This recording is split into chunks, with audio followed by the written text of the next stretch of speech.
जय श्री कृष्णा एवरीवन। आज हम बात करते हैं शुक्र ग्रह की। शुक्र ग्रह जब प्रथम भाव में तुला लगन की कुंडली में होंगे तो उसका क्या रिजल्ट होगा वो समझेंगे। सबसे पहले शुक्र ग्रह के बारे में थोड़ा सा समझ लेते हैं, प्रथम भाव के बारे में समझ लेते हैं कि हम उनसे क्या रिलेट करके देखते हैं। उसके बाद जानेंगे कि तुला लगन की कुंडली में क्या फल होता है। अगर आपको यही जानना है कि तुला लगन की कुंडली में प्रथम भाव में शुक्र का क्या फल होता है तो आप इस वीडियो को डायरेक्ट 4 मिनट के नियर बाय स्किप कर सकते हैं। शुक्र ग्रह के बारे में बात करें तो शुक्र ग्रह जो है वो वैभव विलासिता का ग्रह माना जाता है। ये शुक्राचार्य दैत्य गुरु से संबंधित ग्रह है। ये रजोगुणी प्रधान ग्रह है। रजोगुणी जिस प्रकार से सत्व, रजस और तमस 3 प्रकार के गुण होते हैं। सत्व से हम सात्विकता देखते हैं, प्योरिटी देखते हैं, सिंप्लिसिटी देखते हैं। वहीं पे हम तमस गुण से जो ऐसा नेचर होता है जिसमें क्रोध, अहंकार, हिंसा, ये सारी चीज़ें हो, इस तरह से देखा जाता है। जो दुख हो, पीड़ाएँ हो, वो सब तमस गुण में आते हैं। वहीं पे जो रजस गुण है उसमें आता है कि जातक या जाति का या जो ये ग्रह रजस गुण का है तो इस प्रकार से कि यहाँ से वैभव विलासिता या एक मटेरियलिस्टिक लाइफ, राजा के समान जीने का अंदाज, इस तरह से हम देखते हैं। तो शुक्र एक रजोगुणी ग्रह है। ये सब वैभव विलासिता से संबंधित ग्रह है। ये जो ग्रह है वो जल तत्व प्रधान है, स्त्री जाति का ग्रह है। और वृषभ और तुला राशि इनकी राशि होती है। मीन राशि में ये उच्च के होते हैं, कन्या राशि में ये नीच के होते हैं। अंक ज्योतिष की बात करें तो जो नंबर 6 है वो शुक्र ग्रह का है। और बात करें अगर हम तो बुध शनि इनके मित्र ग्रह माने जाते हैं।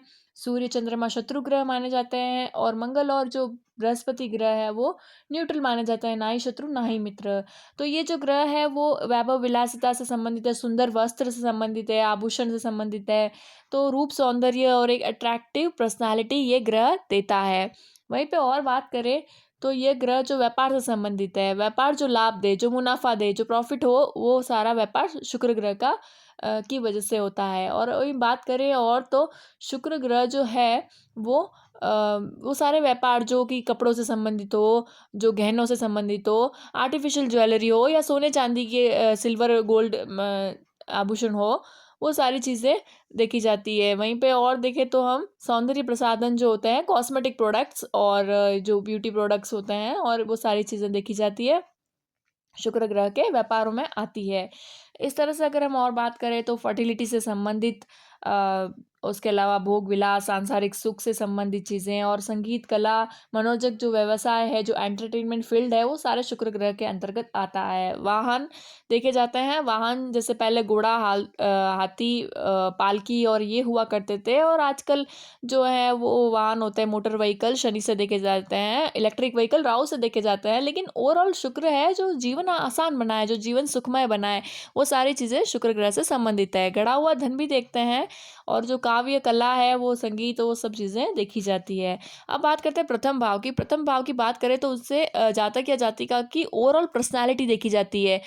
जातक या जातिका का शरीर, वर्ण, कद, काठी, इस प्रकार से, और देखें तो स्वभाव भी, यानी कि फिजिकल एट्रीब्यूट्स के साथ साथ साइकोलॉजिकल एट्रीब्यूट्स भी, और मस्तिष्क देखा जाता है प्रथम भाव से। ये देखा जाता है समाज में प्रतिष्ठा क्या है, विवेक शक्ति, पेशेंस लेवल, मान सम्मान, यश, और ये सब चीज़ें वहीं पे इस तरह से देखते हैं हम प्रथम भाव से। आयु का विचार भी कभी कभार किया जाता है। तो बात करते हैं अब हम तुला लग्न में शुक्र का क्या प्रभाव होता है।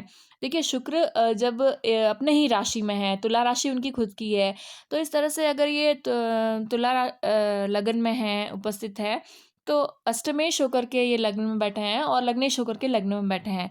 तो तुला राशि में शुक्र जातक को मिलनसार व्यवहार बनाता है। उनका बहुत ही अच्छा मेल जोल रखना, लोगों से अच्छे से बात करना, मिलनसार स्वभाव होता है। वहीं पे वो बहुत ज़्यादा प्रसिद्ध होते हैं, फेमस होते हैं। ऐसा कोई कार्य करते हैं, व्यवसाय करते हैं, या जो भी वो अपने बलबूते पर करते हैं, उससे वो बहुत ज़्यादा प्रसिद्ध होते हैं। अगर आप देखें तो एंटरटेनमेंट फील्ड में भी ऐसे लोग पाए जाते हैं। जो भी डांस म्यूज़िक है, अगर कहीं बुध का प्लेसमेंट अच्छा हो तो वो ये ज़रूर अपने कला कौशल से प्रसिद्ध होते हैं। और बात करें तो ये सफल होते हैं अपने जीवन में। वहीं पे ये नीतिज्ञ होते हैं, अपने जो मॉरल वैल्यूज़ होती है, जो प्रिंसिपल्स होते हैं उस पर चलते हैं, उदार होते हैं, और काव्य और कला के प्रेमी होते हैं, यानी कि संगीत और ये सारी चीज़ें से इन्हें अच्छा लगता है। अगर वो अपना प्रोफ़ेशन ना बनाएँ तो भी ये हॉबीज़ के रूप में इन्हें पसंद करते हैं। वहीं पे सुंदर होते हैं, जातक हो या जाति का, चतुर होते हैं, स्मार्ट होते हैं और अपना जीवन सुखमय बिताते हैं। जो पार्टनरशिप है वहाँ से भी ये लाभ पाते हैं। इस तरह से आप देख सकते हैं। तो अगर मैं और बात करूँ कि यहाँ पे शुक्र है, लग्नेश लग्न में होकर बैठा है, तो सेल्फ मेड होते हैं।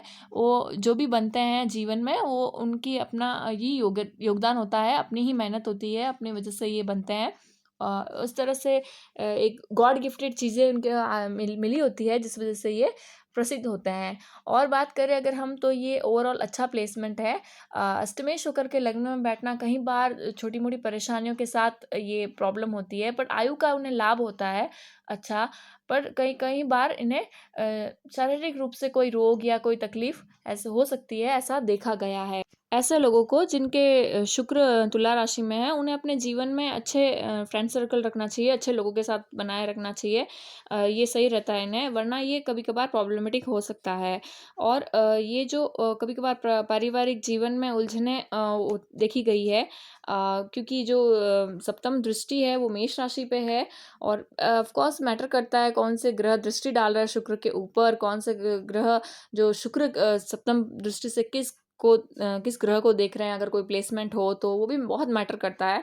लेकिन ओवरऑल ये सिंपल एग्जिस्ट है। जिस तरह से इन्हें लेन देन में सतर्कता रखनी चाहिए, और इस तरह से व्यावसायिक रूप से थोड़ा बहुत कभी कभार ये संघर्ष में बनाता है, लेकिन ओवरऑल ये अच्छा प्लेसमेंट है जातक हो या जातिका के लिए। तो इस तरह से हमने देखा। और बात करते हैं हम, और तो यहाँ सेवंथ दृष्टि, सातवीं दृष्टि की तो मेष राशि पर पड़ रही है। इसके भी कुछ प्रॉब्लमेटिक सिचुएशन के बाद ये अच्छा मैरिड लाइफ या ये जो पार्टनरशिप के साथ बिजनेस होता है, वहाँ से सेवंथ हाउस को देखा जाता है, तो ओवरऑल अच्छा होगा।